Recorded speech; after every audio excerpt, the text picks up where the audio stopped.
Hi guys, welcome back to my channel. So today I have a quick unboxing of new lights, and then I'm gonna give you an update on all my propagations that I have started like a month ago and just has been so busy and I haven't made the video to give you an update, but it's gonna be nice to see how much growth I got in the last month. These lights actually arrived a week ago, I think, a little more, and I just got so busy at work, didn't have time to set them up. So I live in Michigan, so I use light all through the year, especially during the winter time because we don't have enough sunlight here and plants would freeze. So I have two Spider Farmer lights that have done amazing job. I have my favorite planes Succulents under Spider Farmer lights. So this one is a little bit different. It's a little bit longer, and I don't know why I got the longest one because I think for my shelves it might be too long, but it's gonna be great for my winter shelves that are like much longer than these that I have right now. So this one is Spider Farmer 600. This is, I think, a little bit differently installed than the other ones. Here it is how it looks, guys, but really long. So the cord is the same as the other Spider Farmer lights. This is a little bit different. This, I think, is plugged in the lights, so it has like a charger that kind of reminds to laptop chargers. And then this is probably for hanging it. So, alright. So I'm trying to figure out where do I plug this. This is the plug, guys. I kept wondering where it is. So it goes like this, and then this is plugged in here, and this is plugged in electrical outlet. In my case, it's going to be plugged in my extension cord that is plugged in the timer. So it's going to turn on with the other lights. They look really nice. I really like the look of these lights. Guys, after some time figuring this out, we removed the screw that was here and placed this, how they call it, a steel hanger. It's like a wire. And what we're gonna do, there is just two more parts, these, and then there is a hole in this part. There is no instructions, so if you figured out that you most likely have to thread this twice, this wire hanger, and then adjust it to the height you want. I'm gonna just make it to like really short like this, and then you just turn this, whatever this piece is called, all the way there, so that's not moving, and then you can cut off the leftover wire. So guys, this is sort of like a reusable zip tie. So I figured out I'm just gonna put this wire first over my shelf, and then I'm gonna double thread and adjust to the height that I want.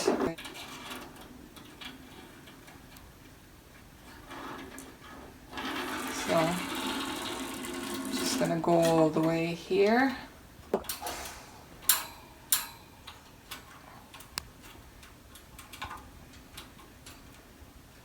I suppose I can adjust it and even tighten it even more later when I have the other side lifted. So there. And then you do the same thing on the other side.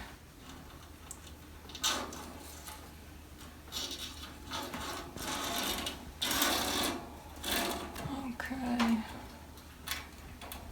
I think that's about how I want it. Maybe a little bit. Yeah, that will work. Guys, That's how it looks. So these are the SF1000 that I have here, and these are 600. So I'm excited to kind of spread some of the plants so they're not overcrowded. So here I'm showing you propagations of my Echeveria purpurorum. If you watch my past videos, in the same size pot, I had 2 of these cuttings that I purchased. I think it was Plants of Joy, and they both were fitting in this size pot. So you can see how much larger they got. I beheaded both of them, and this is the pot where they were both originally. And then there was one leaf that fell off, so I placed it with the smaller head. And as you can see, that leaf produced a little pup, new rosette. These are the leftover leaves of these 2 stems, these 2 plants. And you can see this one produced 2 rosettes. And this one produced 1, 2, 3, 4, and 5 rosettes. It's really exciting, and I can't wait to see these growing even bigger. They're very healthy. I haven't had pests here, which is great. They did broke here, and I don't know, maybe I water these because they are very plumpy succulents. Then I propagated titubans, a variegated type of graptopetalum, and these were the heads that I cut. This one here, this one, and this one. So 3 in total. All of those 3 are here. They rooted, and I ended up placing all the plants together, and you can see this is the new growth. This is what grew where I cut the top, and then there's 2 little ones that are growing right now. These are my last year's propagations of Decora. They really struggled, and they kind of recovered in the desert dome, so they're doing better. Then this here is my Compton carousel. I beheaded it, and it struggled to the point that I thought I'm gonna lose it. It has 3 heads, which is wonderful. The main head lost so many leaves. I think that I prematurely beheaded this plant before it was established, because, you know, I ordered it during the winter time, and I think it needed to get better roots and be a little bit stronger before beheading. So the top head there's very little left, maybe like 4 or 5 leaves, and it's in the conservatory. I am planning to move it back here. it was so fragile that I didn't want to change the environment because I was afraid I'm going to lose it. Okay, so here is the propagation of my variegated graptopetalum pentandrum superbum. This one, I don't know if it's going to make it, like the main plant. This little cutting is probably going to be the what I'm left with, and it's starting to get variegation, if you can see. But the other 2 are outside, and they had problems with fungus, so I don't know what's going to happen with those. So this is what's left from my variegated superbum pentandrum, guys. Really pitiful. So this was the original stem, original plant that I beheaded.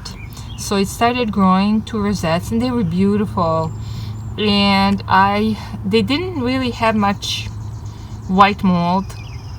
There was, I think, 1 leaf with it, and preventatively I wanted to spray with neem oil mixture, and then I took those big 2 rosettes in conservatory, and the whole leaves fell off. It was just, I don't know if neem oil, it had the really bad reactions. It's not completely dead, but it's barely there. This is the original, like the head. Also lost a ton of leaves, kept getting that white mold. I have used hydrogen peroxide, I have used neem oil, and I have recently read apple cider vinegar mixture with water, so I have done that too. And I took all of the plants that have this mold outside. For example, this This is it. I don't know if you can see on this leaf, these spots. But this one, I suppose, was affected the worst. I didn't notice on time because the color was just blending, but you can see all these spots. That's what it is. So a lot of my imported plants, pretty much all imported plants that got this white mold, none of the regular ones. So I'm spraying them, I'm trying to keep them outside, but I'm not very hopeful. We'll see what happens. This one looks suspicious, so I took it out. This one had a little bit something and I took it out. So these are all that have potentially that white mold, and I'm still trying to figure out how to fight it. I also beheaded Malaco. These are so dirty because they were in conservatory, watered from top with faucet water. They have really nice roots. You can see some roots sticking out here. So these are alright, and I'm going to show you the mother plant from which I took these cuttings. So here is my Malaco. This one had pests, so it struggled a bit, and I think the new growth is better than what it has been with the old growth, but I think it was attacked in some places. So there is some new rosettes that are growing here. Then let's see, what else have I propagated? Oh yeah, I have propagated a lot of here where the graptopetalums are. So I beheaded these graptopetalums, ghost plants, and these are the cuttings that's rooted. These are the new growth on the leftover stems. These are my leaf propagations of Murasaki. These are also propagations that's rooted. Here is some that needs to be planted. Who else? I also cut off this one, beheaded this one, and then this is the head that rooted successfully. I beheaded these Murasakis because my main plant that I had for a long time wasn't doing the best from the pests, so I saved these perfect 2 rosettes. And then this one I propagated and it did so wonderful. It was in conservatory and I was carrying it home 2 weeks ago and it fell and I knocked over a lot of leaves. So I think I'm going to take care of this one today and maybe behead it all over again and use these leaf propagations that are growing like crazy, just left like this after it fell. So I'm going to place these in the soil somewhere so they can have place to root. So you can see my Echeveria rainbow that I propagated. I sprayed preventatively with MeanWell because it was really close to the plants with white mold. And I didn't notice that it has white mold, but it has these stains from the neem oil mixture. This is the one from the last year. They're really small. They were in Desert Dome but didn't grow very much. So hopefully these will perk up here. I just returned them back home.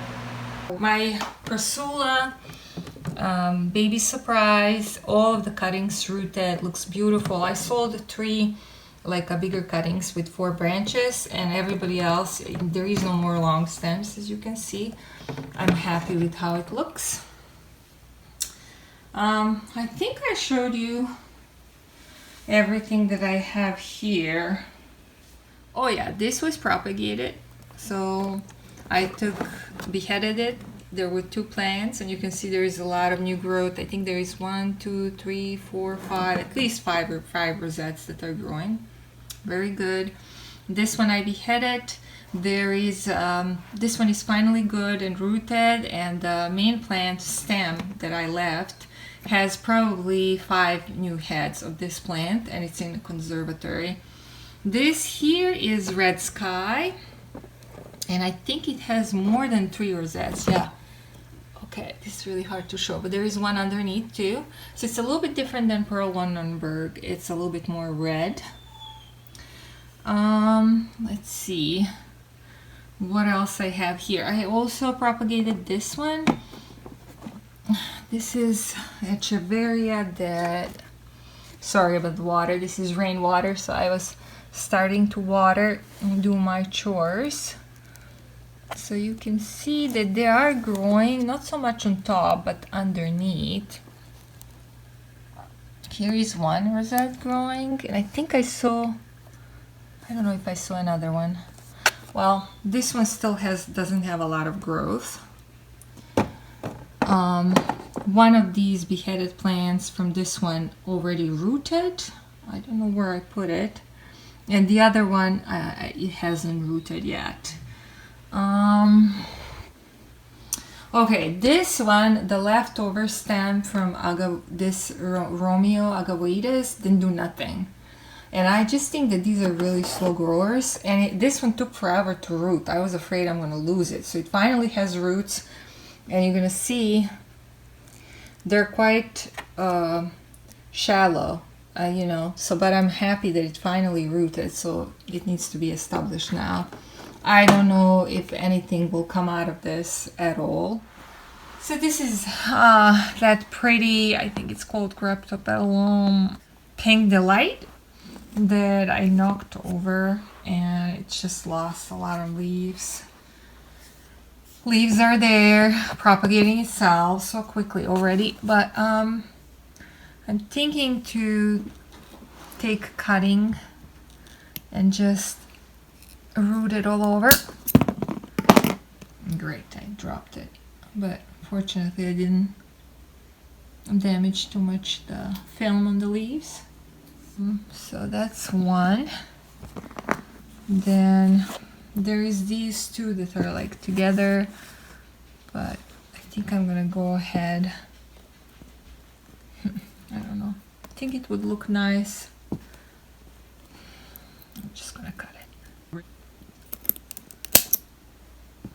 There. They all are like missing half side because I dropped them on one side. This one really got touched. So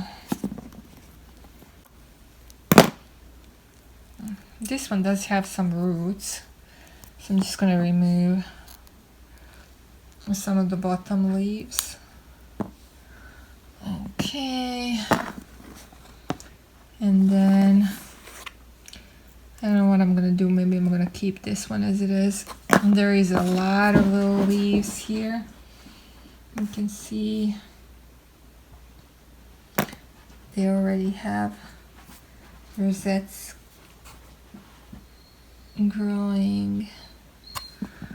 I don't know where I'm gonna put all of these, but if nothing, I'm gonna take them to conservatory and put them in that big plate that I have with my leaves.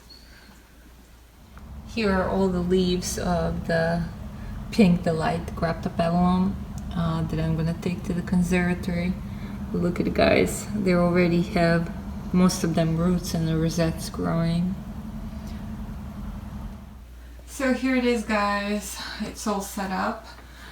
So instead of having trays this way, I have them like lengthwise and only 2 trays, not 3. And I mostly have propagations here, some that I have already showed you. So these 2 Echeverias are beheaded from this one that I showed you a little bit ago and that didn't have a lot of new growth yet. And then I have some cuttings that I recently got. This is from Amanda. These are the ones that I just cut, pink delight cuttings, and then yeah, some other ones. So I'm really happy how this looks like, and I think you guys, even though this doesn't have instructions, but when you figure it out, I think you're gonna like it better than the system on the other ones with these little hooks, because you can just keep reusing this, kind of like a reusable zip tie. So I quite like this method actually. The light is really pleasant for the eye, even more than the Spider Farmer 1000, and of course much more than the pink lights that I have. So very gentle, like you almost don't need protective glasses, not too bright. So I'll keep you updated how it does with these propagation trays. Thank you so much, guys, for watching. Thank you for commenting. I hope to see you very soon with the next video.